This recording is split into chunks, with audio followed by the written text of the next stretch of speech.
So through the years, I've had the chance to play lots of great video games. And the cool thing about these different games that I've played for lots of different platforms and throughout the years is that they're so different. You have the extremely serious video game, and then you also have the extremely hilarious game. You've got the game on one side of the coin that is just super story rich and story driven. Then on the other hand, you've got games out there where after you play the game, you say, I don't even know if this game has a story, but I don't care because I'm having such an amazing time. In addition to that, I've had the opportunity to play lots of really strange games. And today, guys, I'm going to be going over with you 10 weird video games. And any games that I missed that you think I should cover if I do an episode 2, leave a comment in the section below. If you like these types of videos, definitely slap that thumbs up button so I can know to make more. Let's go ahead, guys, and get started with a game that a lot of you guys might not be familiar with, but I really think you'd be an interest to check out, especially if you're a fan of the Mortal Kombat series. And the first game I'm going to be talking about with you guys today is Tattoo Assassin. This is a title that was actually developed by a couple of the main guys that worked on the early Mortal Kombat games.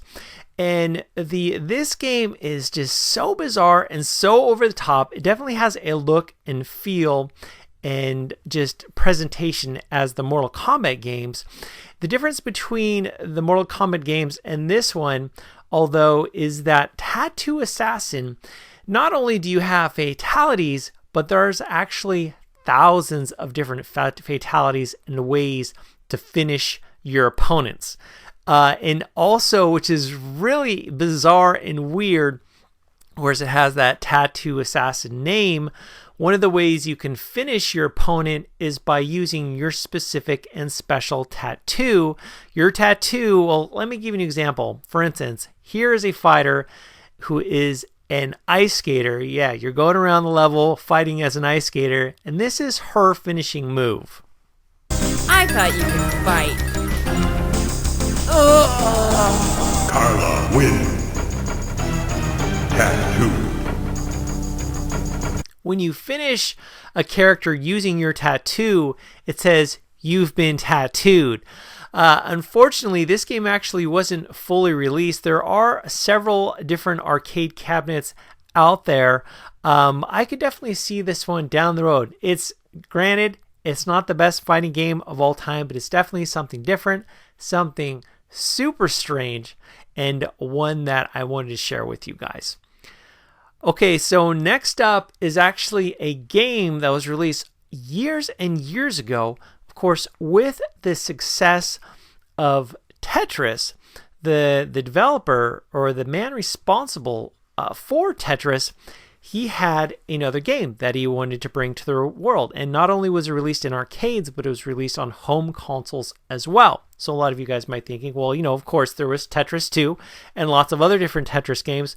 But in fact, there is another game that he released called Hatris. That's right. It is basically the way it sounds. You are stacking various hats, whether it be the Abraham Lincoln chimney or top hat. You've got the sombrero. Also, for years and years, exclusively on the Lucky Charms box, you have the special green hat that was used by Lucky himself. That's actually in this game. If you're into puzzle games or stacking games, this is one that you may not have heard of. Granted, Tetris is definitely a better game, but this is a very quirky and weird puzzle game where you are in fact stacking hats. I think there's maybe a reason why this one didn't catch on like wildfire. It was released for multiple consoles, and of course it was in the arcade. Can you imagine going to your local arcade? You're like, oh yeah, let's see, Final Fight or Contra. Oh, let's put a couple tokens into Hatris. I can definitely see how, the developer of Tetris had this huge hit, and that, he was maybe had under a lot of pressure to create something new. And in fact, he did. And this is what one of his creations, which is Hatris.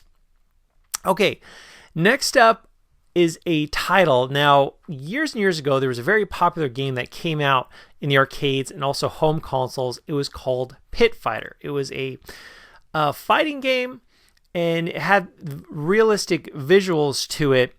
And a game that came out not too long after Pit Fighter was this title right here, Guardians in the Hood.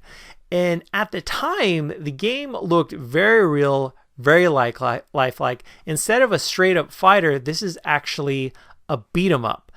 Say, for instance, of a game like Streets of Rage and Final Fight. Honestly, Guardians in the Hood is one of the worst fighting games you will ever encounter. I don't think this one was ever brought to home consoles, but just kind of give you an example of how strange and bizarre this game is. And the first title, or the first stage of Guardians in the Hood, as you're battling it out, you can actually use a homeless man as a weapon. You can throw a homeless man at your opposing foes, which is nuts. Also in that level, there's a lady like walking this kid, and she must have like some invincibility power, because there's no way you can mess with. If you try to mess with her, she will give you a severe beatdown. Again, this might like, oh, I want to try, I'm into beat 'em ups. Honestly, guys, this is one of the worst beat 'em ups I've ever played. Definitely a strange, weird one that I wanted to share with you guys. Okay, next up is a game that was made available on the Turbo Duo or TurboGrafx 16 CD player, and that is Shapeshifter. Now, Shapeshifter, the gameplay you're seeing right here, it might look kind of familiar if you're a fan of TurboGrafx 16. One of the most successful and highest rated TurboGrafx 16 games was Legendary Axe. Legendary Axes was a game that came out not too far into the TurboGrafx 16's life cycle, and actually got like Game of the Year awards. Like, had lots of awards, lots of people loved it. Great action game. And the folks that made Legendary Axe actually made Shapeshifter. And the big difference, though, for the most part, the gameplay is actually pretty solid. You're going about, there's action and there's adventure. You can do power-ups, you can buy new weapons, and you can transform into various animals and creatures to proceed to certain areas that you wouldn't be able to access as a mere warrior or human.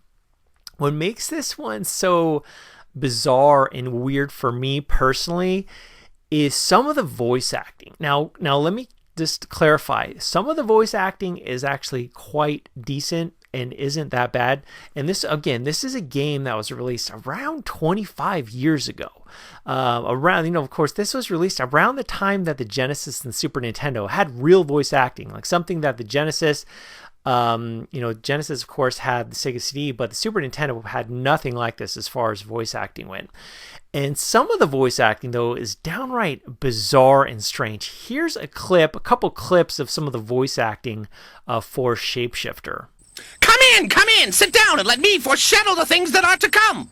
How exactly do you discern my future? I merely spin this all-knowing, foretelling sphere.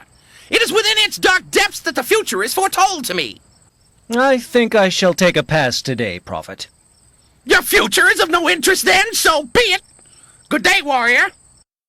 Welcome to my shop, lad. Ah, that is a fine weapon you brandish. Surely you would want an enchantment worked upon it. What will this enchantment do to my weapon? Ah, a good question, lad. With this book of power and a host of magic words I learned from a dwarven mage, I can enchant any weapon with magical powers. What that power is, even I cannot say. Finally, remember, I cannot enchant a weapon twice. Not today, old man. Perhaps another time. Aye. Good day to you then, lad. Again, this is actually a game I really enjoyed.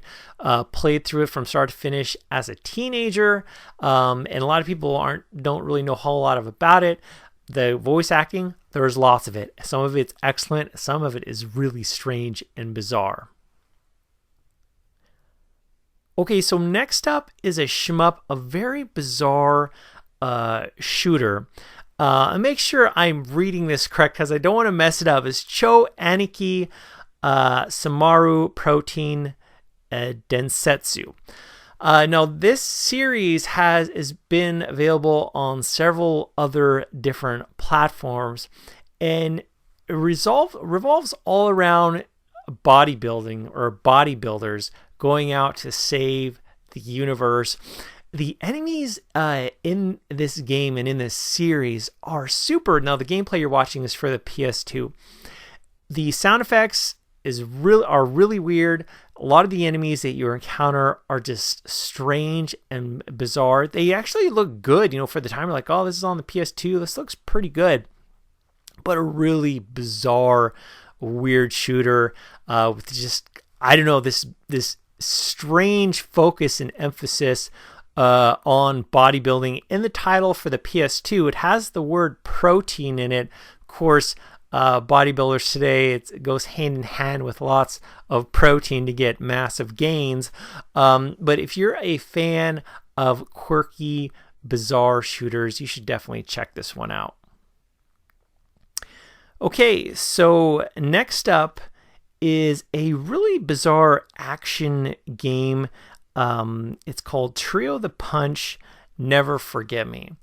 And so this one is quite an interesting title where you're battling it out with various, I believe this is done by the same folks who are responsible for the Karnov games. You're going out, scrolling from left to right, taking down the various enemies, collecting hearts. And some of the enemies you'll encounter are quite strange.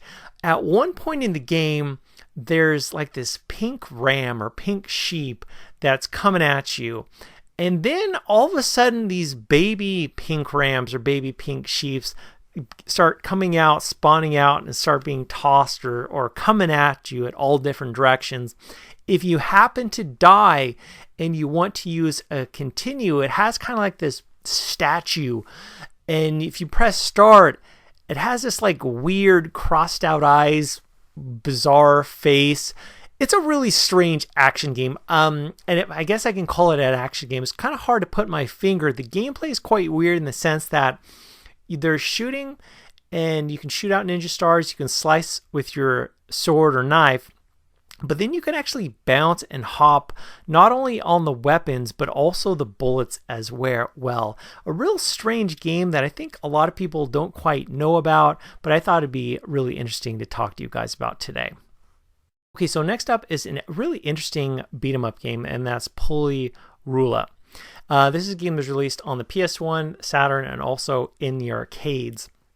It's a very short, a very brief beat 'em up. Some would say it's like a cute 'em up because some of the characters, little people that you'll interact with, there's a lot of charm to this. But then out of nowhere, you've got this really bizarre direction where, like, you've got these cats, you've got these nice looking people, and then all of a sudden you've got these giant legs placed in a really eyebrow raising position.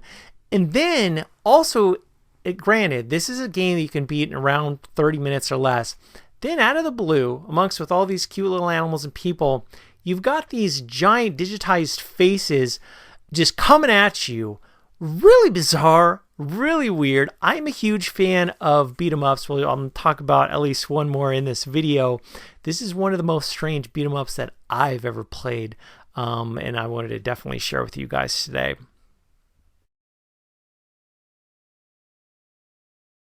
Okay, so next up is a really strange title. It has a series. It's available on lots of different platforms. It made its debut, I believe, on the PlayStation 2, and that's Katamari Damacy.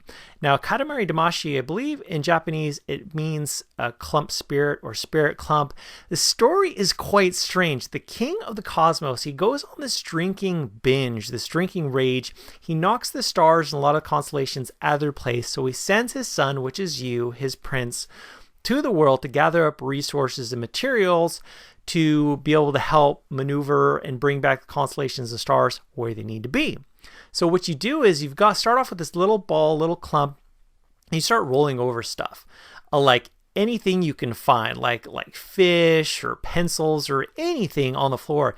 And if it's small enough, it'll start building and sticking to this ball, and it'll start growing.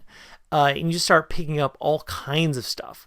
Now the gameplay itself, that is weird, and collecting, that is really strange, but the main characters and the story is really, really bizarre. I really like this game. I really like the series. I played the one that was made available on also on the Xbox 360. I really like it. Not sure if there's going to be more games in this series. It's definitely something unique and interesting, and something that you can have a whole lot of fun with. Okay, so next up is a title. This is a game that a lot of people thought was just going to be a gag, but ended up becoming a reality, and that is Goat Simulator. I actually have a story with this. Now, Goat Simulator, there's these different levels, open world levels, open stages, where you have this goat you're playing with, and the physics are so over the top and so bizarre and hilarious at the same time. This is a very hilarious game. Lots of glitches and weird stuff on purpose, I believe, that the developer did on purpose. But this is a game that I had a whole lot of fun with. You go around with your goat, you can smash stuff up, you can explore, you can go to the top of like a skyscraper and like mess with, like they have the DJ Deadmau5, where like he has a crowd or a concert going up at the top floor. You can mess with the people and freak them out at like this top of this skyscraper. A really bizarre but hilarious game. I have a quick backstory with Goat Simulator. One time I had some friends over to my house. They'd never heard about Goat Simulator.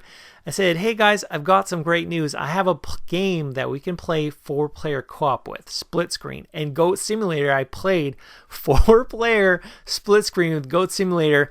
And a couple of people playing this game, they're like, Jimmy, what game is this and why are we playing this? I'm like, keep playing, you'll understand. And everyone was laughing. Everyone was having a great time. This is also a game that's available on the PS4 and maybe the Xbox One.